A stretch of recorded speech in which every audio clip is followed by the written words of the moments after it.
आपका स्वागत है टारगेट सरकारी नौकरी चैनल पर। मैं हर्षाद अली। आज के इस सेशन में हम जीव विज्ञान यानी बायोलॉजी के बेहद महत्वपूर्ण प्रश्नों पर अभ्यास करेंगे। तो ये हमारा प्रैक्टिस सेट नंबर 1 होगा, जो आपकी एनसीईआरटी की बुक्स हैं उसमें जीव विज्ञान की जो एनसीईआरटी की बुक्स है उसमें पहला चैप्टर पोषण यानी न्यूट्रिशन पर आधारित आज के सभी प्रश्नों को लिया है। चलिए शुरुआत करते हैं। और ये सेशन आपको पसंद आते हैं तो इनको आप लाइक भी कर दीजिएगा और इसको शेयर भी कीजिएगा। और ये बायोलॉजी का जो सेशन है या ये जो हम सीरीज स्टार्ट कर रहे हैं, ये आपके यूपीपीएससी की परीक्षा और बीपीएससी, इसके अलावा अन्य जिन परीक्षाओं में भी आपको एनसीईआरटी की पुस्तकें पढ़नी है, तो लगभग आप देखते हैं सभी एग्जाम्स में एनसीईआरटी को रेफरेंस लिया जाता है, वहां से प्रश्न आते ही आते हैं। तो ये बहुत आपको हेल्प करेगा। चलिए हम लोग शुरुआत करते हैं और पहला प्रश्न देखते हैं। सवाल नंबर 1 कहता है, मधुमक्खियों के फूलों से मकरंद एकत्र करने से संबंधित कथनों पर विचार करें। मधुमक्खियां फूलों से मकरंद एकत्र करती हैं। मकरंद का मतलब होता है मधुमक्खियां फूलों से जो मीठा रस होता है उसको इकट्ठा करती हैं।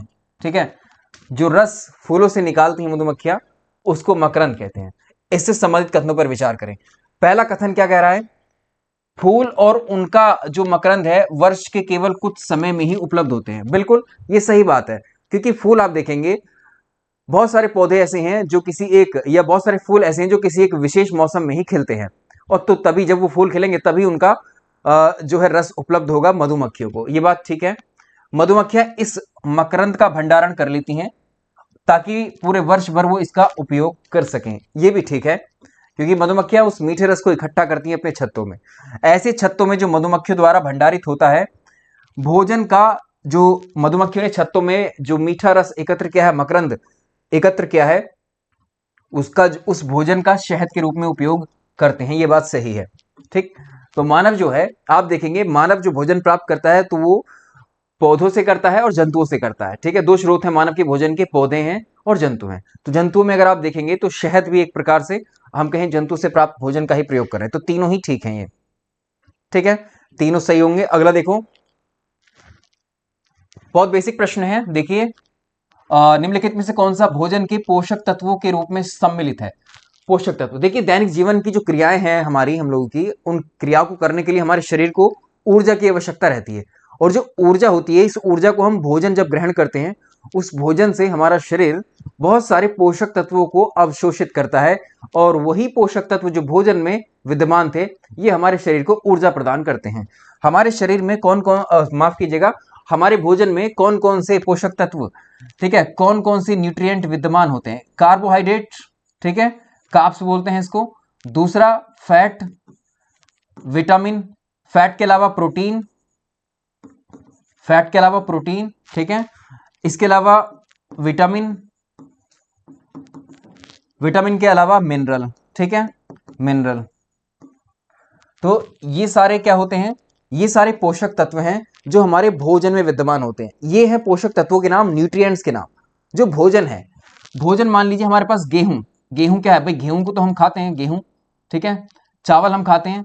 तो गेहूं और चावल में आपसे पूछा जाएगा, ये हमारे शरीर को ऊर्जा प्रदान करते हैं, गेहूं और चावल में कौन से पोषक तत्व सर्वाधिक मात्रा में पाए जाते हैं? तो याद रखिएगा, गेहूं में कार्बोहाइड्रेट की मात्रा सर्वाधिक होती है, ऐसे ही चावल में कार्बोहाइड्रेट की मात्रा सर्वाधिक होती है। ठीक है, तो गेहूं और चावल कार्बोहाइड्रेट के स्रोत हैं। यदि हम देखो दिनचर्या में भारत के लोगों का मुख्य भोजन या तो चावल होता है या गेहूं होते हैं। ठीक है, यानी किसी क्षेत्र में रोटियां सब खाते हैं, चावल का उपयोग हम जो है वो करते ही हैं। तो ये दोनों अच्छे स्रोत हैं कार्बोहाइड्रेट के। और कार्बोहाइड्रेट हमारे शरीर को, कार्बोहाइड्रेट का जो अंतिम रूप से पाचन हमारे शरीर में होता है, या गेहूं का जो पाचन होता है, तो उससे अंतिम रूप में जो कार्बोहाइड्रेट उपस्थित होता है गेहूं चावल में, वो अंतिम रूप में जो पचता है वो ग्लूकोज के रूप में पचता है। ठीक है, ग्लूकोज। तो ग्लूकोज क्या है? एक प्रकार का कार्बोहाइड्रेट है। तो ये ऊर्जा प्रदान करता है, ग्लूकोज आप जानते हैं। दूसरा फैट, फैट भी हमारे शरीर को ऊर्जा प्रदान करता है। ठीक है, प्रोटीन हमारे शरीर को वृद्धि देता है। ठीक है, वृद्धि, जो हमारे शरीर की ग्रोथ होती है वो प्रोटीन की मदद से होती है, भोजन में प्रोटीन होगा तो ये तीनों आहार जो हैं हमारे दिनचर्या में ये ज्यादा मात्रा में खाए जाते हैं। ठीक है, इनकी ज्यादा मात्रा की आवश्यकता होती है हमारे शरीर को। तो ऐसे पोषक तत्व जिनकी हमारे शरीर को दिन में ज्यादा आवश्यकता होती है वो होते हैं मैक्रोन्यूट्रिएंट्स। ठीक है, मैक्रोन्यूट्रिएंट्स। और जिनकी कम आवश्यकता होती है वो होते हैं माइक्रोन्यूट्रिएंट्स, जैसे विटामिन है। तो इनकी कम मात्रा चाहिए, लेकिन चाहिए जरूर। अगर इनकी अनुपस्थिति है भोजन में या इनका अभाव है हमारे भोजन में तो कई सारी बीमारियां हो सकती हैं। ठीक है, तो इसमें से आप देखिए खनिज लवण यानी मिनरल्स हैं और विटामिन है। आहारी रेशे जो प्लांट्स होते हैं, ठीक है, आहारी रेशे मतलब फाइबर की बात कर रहा है, तो बहुत सारे फल हैं, बहुत सारे सब्जियां हैं इनमें फाइबर्स की मात्रा पाई जाती है। वो इनमें कोई फाइबर्स में अगर आप देखेंगे तो इनमें कोई पोषक तत्व नहीं होता, लेकिन हमारे शरीर में जो भोजन पच नहीं पाता है, जो भोजन हमारे शरीर के अंदर, उसको शरीर से बाहर करने में हेल्प करते हैं। तो इसमें 1 और 3 ही उत्तर हो जाएगा। इसमें कोई, लेकिन ये हमारे शरीर के लिए महत्वपूर्ण तो है, लेकिन इसमें कोई पोषक तत्व नहीं होता इन फाइबर्स में। ठीक है, चलिए, तो इसमें पहला और तीसरा हो जाएगा। ऑप्शन देखें कौन सा है, पहला और तीसरा। नीचे दिए गए कथनों में आपको देखना है, एक कथन है, दूसरा कारण है। तो इसमें बोला गया पहला कथन, कार्बोहाइड्रेट और वसा हमारे शरीर को मुख्य रूप से ऊर्जा प्रदान करते हैं। देखो, कार्बोहाइड्रेट भी एनर्जी देता है हमारे शरीर को और फैट भी एनर्जी का ही स्रोत है। ठीक है, याद रखिएगा। प्रोटीन तथा खनिज लवण की आवश्यकता हमारे शरीर की वृद्धि और अनुरक्षण के लिए होती है। प्रोटीन हमारे शरीर को वृद्धि यानी ग्रोथ देता है। ठीक है, ये बात भी सही है, दोनों कथन अपने आप में सही है।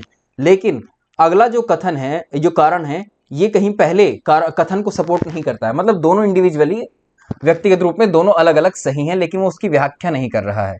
ठीक है, क्योंकि वो तथ्य ही बदल गए हैं आगे। ठीक है, वो अगले पोषक तत्व की बात करने लगा, कार्बोहाइड्रेट वसा से रिलेटेड नहीं कर रहा है। कार्बोहाइड्रेट के विभिन्न प्रकारों के संदर्भ में विचार कीजिए। इनमें से किस किस को आप कहेंगे कि कार्बोहाइड्रेट है? ठीक, अमीनो अम्ल, प्रोटीन जो होती है, ठीक है, जो प्रोटीन होती है, निर्मित होती है, वो अमीनो अम्ल से निर्मित होती है। ठीक है, प्रोटीन, तो पहला तो आउट हो गया। मंड, जिसको हम स्टार्च कहते हैं, स्टार्च पौधों के अंदर जो भोजन की मात्रा ज्यादा जो अपने लिए वो तैयार करते हैं फोटोसिंथेसिस के दौरान, प्रकाश संश्लेषण के दौरान पौधे जब अपने भोजन का निर्माण करते हैं, जो भोजन की अधिक मात्रा संचित होती है वो स्टार्च के फॉर्म में होती है। और स्टार्च जो है एक प्रकार का कार्बोहाइड्रेट ही है। शर्करा, शुगर भी एक प्रकार का कार्बोहाइड्रेट है। ठीक है, दूसरा और तीसरा इसमें ठीक हो जाएंगे।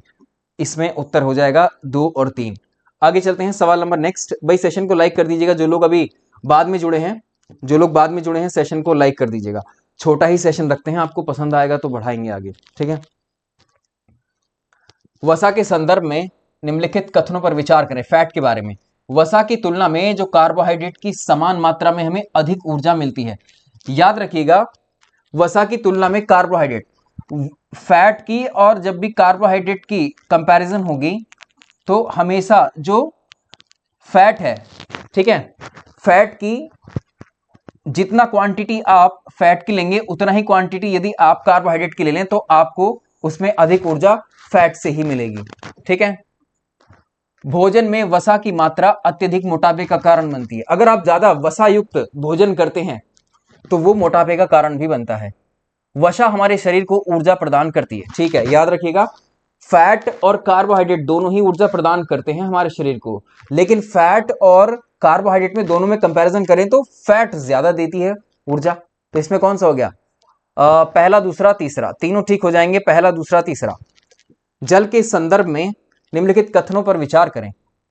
कुछ सीमा तक शरीर के लिए आवश्यक जल की पूर्ति खाद्य पदार्थों में उपस्थित जल से हो जाती है।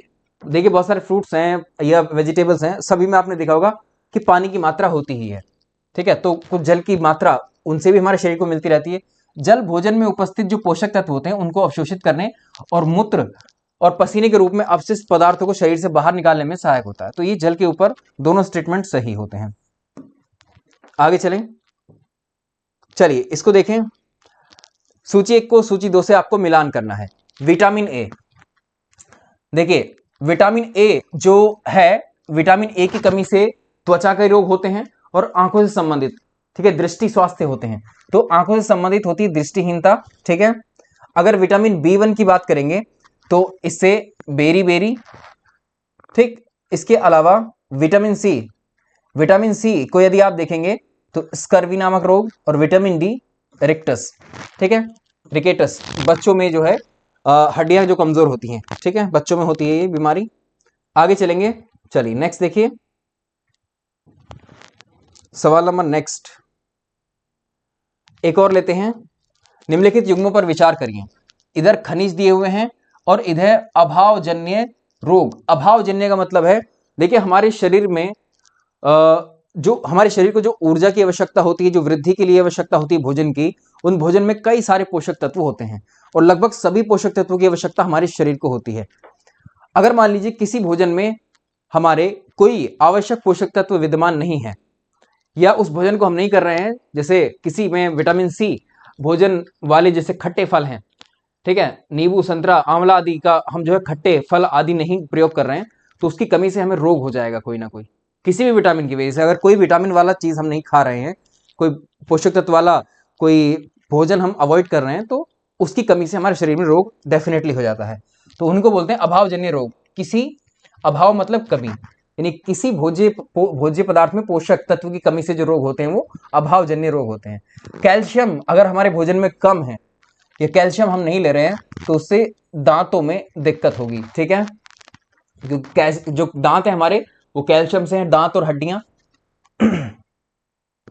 इसके अलावा देखें आयोडीन, आयोडीन की कमी से गोइटर यानी घोंगा होता है, और लौह, लौह की कमी से अस्थिच है, ठीक है, अस्थिच है। तो इसमें आपको बताना है इनमें से कौन से सही सुमेलित हैं। तो इसमें सेकंड वाला सुमेलित है, ठीक है, सेकंड वाला सीधे सीधे दिया हुआ है। चलिए माफ कीजिएगा। मानव शरीर में धीमी वृद्धि निम्नलिखित में से किसकी कमी के कारण होती है। देखिए मानव शरीर की जो वृद्धि है, जो ग्रोथ है, जो शरीर का आकार और लंबाई है, ये जो है प्रोटीन अगर मिलता है भोजन में तो उससे होता है। अगर प्रोटीन नहीं मिल रहा है तो वृद्धि रुक जाएगी, शरीर की ग्रोथ रुक जाएगी। नीचे दिए गए कथनों में से, जिसमें से एक कथन है दूसरा कारण है, आपको बताना है कौन से ठीक है। सभी अभावजन्य रोगों की रोकथाम संतुलित आहार लेने से की जा सकती है। संतुलित आहार का मतलब है जो भोजन में उपस्थित न्यूट्रिएंट्स की मात्रा से होता है, ठीक है, विटामिनों, और ये बात ठीक है, अभावजन्य रोगों की रोकथाम जो संतुलित आहार हम ले, बैलेंस डाइट जिसमें सभी पोषक तत्व विद्यमान हो, उससे रुक सकती हैं। विटामिन और खनिज लवणों के अभाव से रोग और विकृतियां हो सकती हैं। बिल्कुल ठीक है, विटामिन नहीं होंगे तो ये भी हो जाएगा, ठीक है। तो यहां पर ये दोनों ठीक हैं, अलग अलग ठीक हैं, ये अलग अलग ठीक हैं। आगे चलते हैं। निम्नलिखित कथनों पर विचार करें, और ये है निम्नलिखित पर विचार करें। सूती, पॉलिस्टर, जूट, रेशम, ऊनी। निम्नलिखित तंतु, तंतु मतलब फाइबर्स हैं ये, ठीक है, कौन सी प्राकृतिक तंतु का उदाहरण है। तो इसमें सूती, जूट, रेशम, ऊनी, ठीक है, ये इसके हो जाएंगे। दो केवल छोड़ना है, केवल सेकंड नहीं होगा। रेशम से संबंधित निम्नलिखित कथनों पर विचार करें। रेशमी तंतु रेशम कीट कोकून से खींचा जाता है, सही बात है, और कपास के पौधे काली मृदा उष्ण जलवायु में उगाए जाते हैं, ये भी ठीक है। तो ये दोनों ही ठीक हो जाते हैं, ये दोनों कथन सही होंगे। बहुत तने के कार्य, अगला देखिए, तनों के कार्य के संदर्भ में जो स्टेम होता है प्लांट का जो स्टेम होता है, निम्नलिखित कथनों पर विचार करें। तना जो होता है, स्टेम होता है, जल और खनिज को पतली नलिकाओं द्वारा पत्तियों और पौधों के अन्य भागों तक पहुंचाता है। जो रूट्स होती हैं प्लांट की, ये रूट्स क्या करती हैं, मिनरल्स और वाटर को अब्जॉर्ब कर लेती हैं, और वाटर मिनरल को अब्जॉर्ब करके ये प्लांट के तने के पास पहुंचाती हैं, स्टेम के। ये तने में होते हैं जाइलम नाम के टिश्यूज, ठीक है, जाइलम नाम के टिश्यूज। ये जाइलम नाम के टिश्यूज की मदद से ये जो पतली नलिकाएं होती हैं, ये ऊपर पहुंचा देती हैं इस पानी को पौधे के अन्य भागों तक। चलिए, पत्तियों द्वारा जो भोजन बना है तनों से होकर वो दूसरे विभिन्न भागों में संग्रहित होता है, ये ठीक है, दोनों कथन सही हैं, दोनों कथन सही हुए। आगे चलते हैं। निम्नलिखित में से प्रकाश संश्लेषण की क्रिया में क्या क्या आवश्यक होता है। क्लोरोफिल, ठीक है, आवश्यक है। कार्बन डाइऑक्साइड एब्जॉर्ब करते हैं प्लांट, ठीक है। प्रकाश की आवश्यकता होती है, जल की आवश्यकता होती है। देखिए कौन कौन से होंगे, 1 2 4 5, 1 2 4 5, ठीक है। ऑक्सीजन की आवश्यकता प्रकाश संश्लेषण में नहीं होती, प्रकाश संश्लेषण क्रिया के बाद में जो ऑक्सीजन है ये रिलीज होती है, ठीक है, ये ऑक्सीजन रिलीज होती है बाई प्रोडक्ट।